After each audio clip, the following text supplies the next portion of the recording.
Hi, I'm Anna Marie Janning, and I'm your Beachbody Coach with Tuesday's Tip. Today I'm going to talk about hydrogenated oils, or what is better known to most of you as trans fat or trans fatty acids. I first learned about trans fat and hydrogenated oils about 6 years ago, about a year before we left for Okinawa. And I remember hearing about trans fat and hearing all this stuff and all this buzz, and I thought, oh boy, there we go, something else that I've got to worry about in my diet.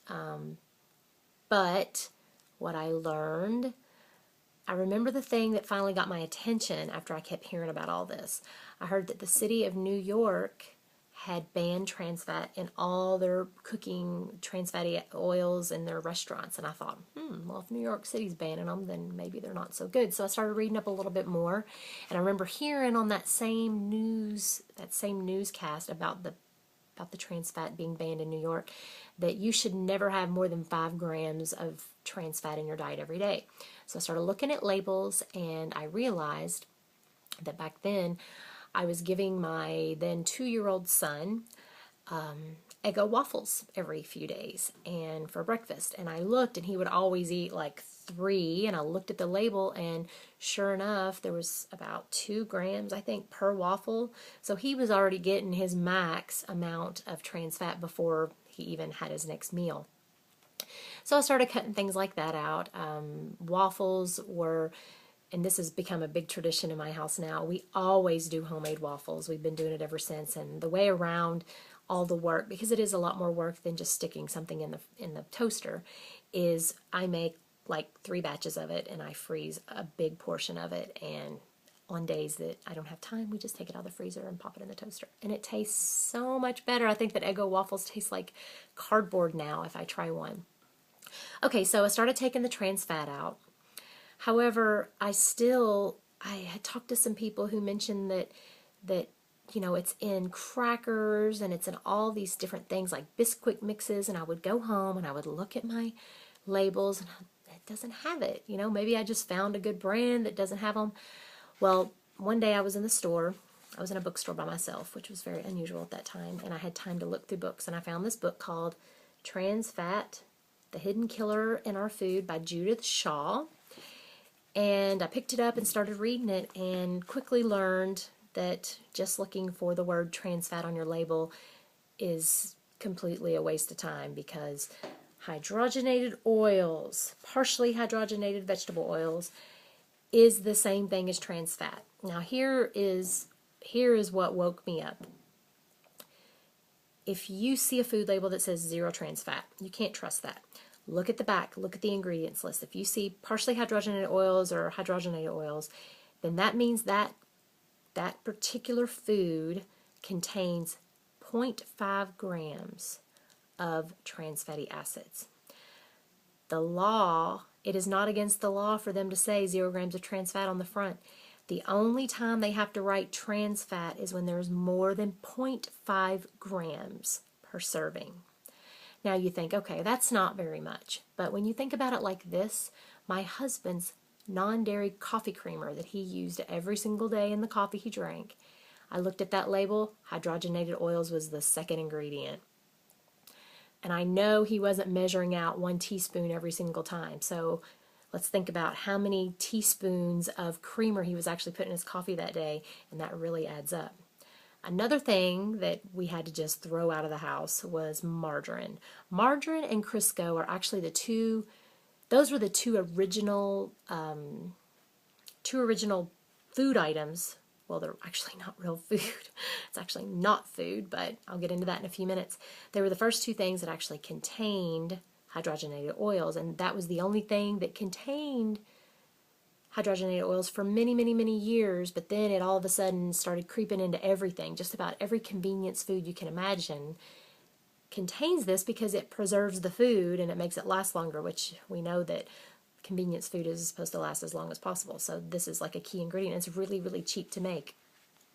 So back to what I was saying was we had to get rid of the margarine because it on the front said no trans fat, and then when you look at the back, it's the first ingredient or the second ingredient, and I know my husband wasn't measuring out a teaspoon, because every morning he would have toast and he probably put 2 or 3 teaspoons on each piece of toast. I don't know, I didn't ever measure, but so my husband was getting all this trans fat in his body before he even left for the day. He was getting his max amount of 6 grams, I'm certain, before he even left the house.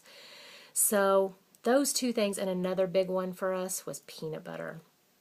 Peanut butter is full of hydrogenated oils. So we stopped using all the peanut butters because my son, again, ate a lot of apple and peanut butter and a lot of peanut butter, a lot of peanut butter. And I thought, my gosh, I'm just feeding him hydrogenated oils all day long. So I switched brands. Back then I switched to Skippy Natural because it did not have hydrogenated oils. And then I eventually moved on to Smart Balance. I really, really, really like Smart Balance. I myself, I use the kind that isn't sweetened because I'm really used to that now and I really like that.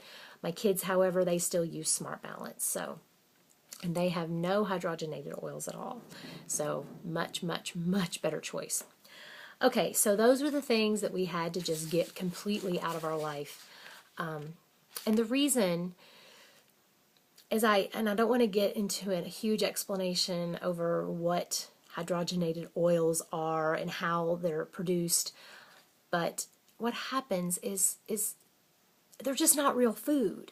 And so when we put things in our body that are not real food, our body doesn't know what to do with them. And I'm not talking about weight loss. I'm not talking about getting heavy from eating too many hydrogenated oils. That is not what I'm talking about, because you can lose weight and eat all kinds of hydrogenated oils.